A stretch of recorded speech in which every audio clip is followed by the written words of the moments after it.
C'est-à-dire que si Israël est devenu très fort, c'est que les Arabes sont devenus très faibles.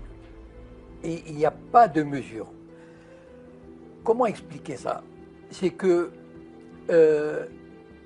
d'abord, il y a eu la destruction de pays comme l'Irak, la Libye. C'est un signe qu'on a envoyé aux Arabes, aux dirigeants arabes. On leur a dit, voilà, si vous voulez faire une politique nationaliste, indépendante, si vous refusez la tutelle de vous soumettre à l'Occident, voilà ce qui va vous arriver.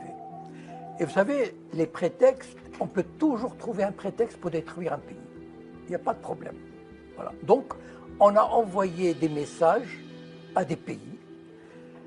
Il y a des pays comme le Maroc et l'Algérie, par exemple, on les menace avec le séparatisme. Ça veut dire qu'il y a le Mossad qui travaille dans les zones berbères, etc. Il y a l'Égypte qui est menacée d'asphyxie si elle ne collabore pas encore plus avec Israël.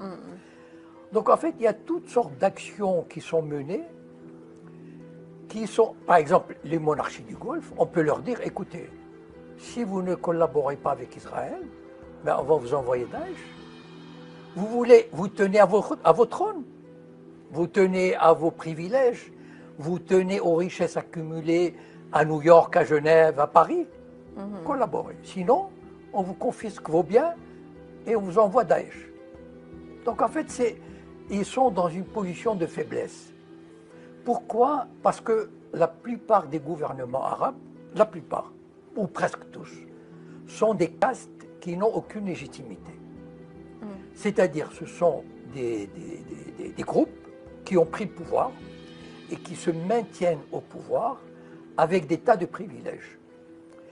Tous les gouvernements arabes aujourd'hui, qui sont des castes, ont tout à perdre de résister.